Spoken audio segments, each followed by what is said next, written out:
أعوذ بالله من الشيطان الرجيم. بسم الله الرحمن الرحيم. عما يتساءلون عن النبأ العظيم الذي هم فيه مختلفون. كلا سيعلمون ثم كلا سيعلمون. ألم نجعل الأرض مهادا والجبال أوتادا وخلقناكم أزواجا وجعلنا نومكم سباتا وجعلنا الليل لباسا وجعلنا النهار معاشا وبنينا فوقكم سبعا شدادا وجعلنا سراجا وهاجا وأنزلنا من المعصرات ماء ثجاجا لنخرج به حبا ونباتا وجنات ألفافا. إن يوم الفصل كان ميقاتا يوم ينفخ في الصور فتأتون أفواجا وفتحت السماء فكانت أبوابا فسجرت الجبال فكانت سرابا.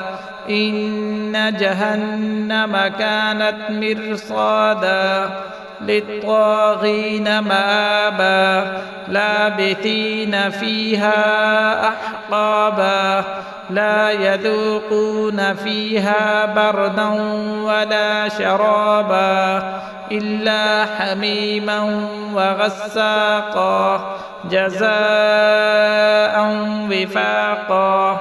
إنهم كانوا لا يرجون حسابا وكذبوا بآياتنا كذابا وكل شيء أحصيناه كتابا فذوقوا فلن نزيدكم إلا عذابا.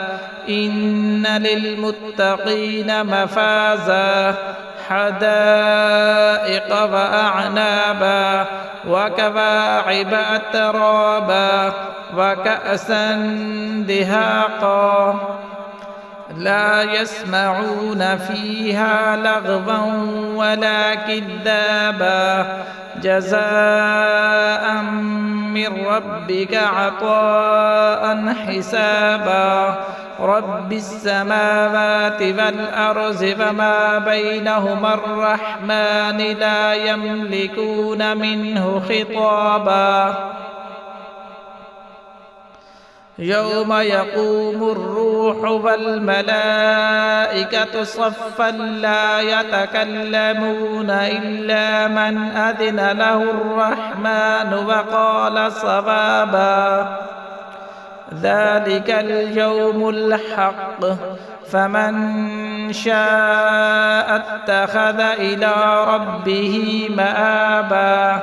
إنا أنذرناكم عذابا قريبا يوم ينظر المرء ما قدمت يداه ويقول الكافر يا ليتني كنت ترابا.